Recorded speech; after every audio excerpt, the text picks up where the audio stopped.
ജയ്സലിനൊക്കെ വള്ളം തട്ടിട്ട് വാടക കൊടുത്ത് പണിക്കാർ ഇതൊന്നും അനുവദിക്കൂല.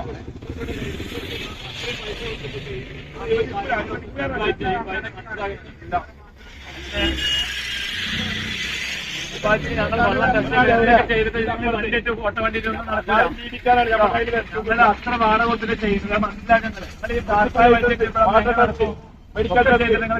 റൂമിട്ട് കട്ടം ചെയ്ത് വാടക ഇത്രയും കാര്യങ്ങൾ ചെയ്തിട്ടാണ് ശരിയായ രീതിയല്ല. അതാണ് ആദ്യം മനസ്സിലാക്കേണ്ടത്.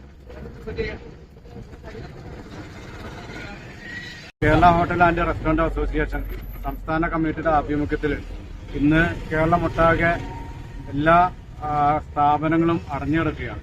സമരം പ്രഖ്യാപിച്ചിരിക്കുകയാണ്.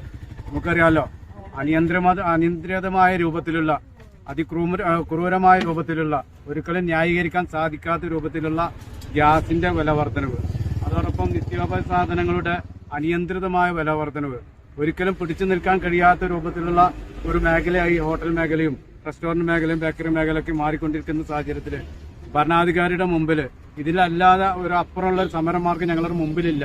ഇന്ന് ഞങ്ങളുടെ സ്ഥാപനങ്ങളൊക്കെ അടഞ്ഞു കിടക്കുന്നത് ഒരുപാട് നഷ്ടങ്ങൾ സഹിച്ചുകൊണ്ടാണ്, സ്വയം ഏറ്റെടുത്തുകൊണ്ടാണ്, നഷ്ടങ്ങൾ സ്വയം ഏറ്റെടുത്തുകൊണ്ടാണ് ഇന്ന് സമരത്തിലേക്ക് ഞങ്ങൾ നീങ്ങിയിട്ടുള്ളത്. നമുക്കൊക്കെ അറിയാലോ, രാഷ്ട്രീയ പാർട്ടികളാണെങ്കിലും മറ്റേത് സംഘടനകളിലും ഹർത്താലോ അതുമല്ലെങ്കിൽ സമരങ്ങളോ പ്രഖ്യാപിക്കുമ്പോൾ സ്വാഭാവികമായിട്ട് അവർക്കൊന്നും നഷ്ടം ഉണ്ടാവില്ല.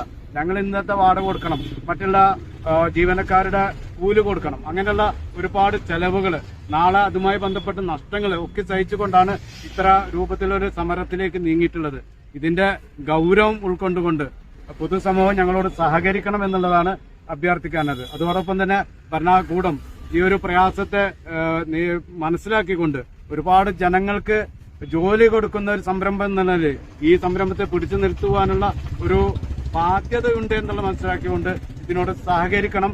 വില കുറച്ചുകൊണ്ട്, ഗ്യാസിന്റെ അമിതമായിട്ടുള്ള വില നിയന്ത്രിച്ചുകൊണ്ട് കുറച്ചുകൊണ്ട് ഞങ്ങളോട് താതാത്മ്യം പ്രാപിക്കണമെന്ന് വിനീതമായിട്ട് അഭ്യർത്ഥിക്കുകയാണ്. ഇതുപോലെയുള്ള കടകള്, തെരുവ് കച്ചവടങ്ങളൊക്കെ വർദ്ധിക്കുന്നത് ഞങ്ങളെ സംബന്ധിച്ച് വലിയൊരു പ്രയാസം ഉണ്ടാക്കുന്നുണ്ട്. പൊതുസമൂഹം ഇത് മനസ്സിലാക്കണം. ഞങ്ങളൊക്കെ ഏത് രൂപത്തിലാണ് ഭക്ഷണം നൽകുന്നത് നമുക്കറിയാം. ഒരുപാട് ടെസ്റ്റുകൾ നടത്തിയിട്ടാണ്, വെള്ളത്തിന്റെ ടെസ്റ്റ് നടത്തുന്നുണ്ട്, അതുപോലെ മെഡിക്കൽ സർട്ടിഫിക്കറ്റ് നടത്തുന്നുണ്ട്, മെഡിക്കൽ ഫിറ്റ്നസ് സർട്ടിഫിക്കറ്റ് ഉണ്ട്. ജീവനക്കാർക്ക് അവരുടെ ആരോഗ്യം സംരക്ഷിക്കുന്ന രൂപത്തിലുള്ള സംവിധാനങ്ങൾ ഒരുക്കിയിട്ടാണ് ഒരു സ്ഥാപനം മുന്നോട്ട് കൊണ്ടുപോകുന്നത്.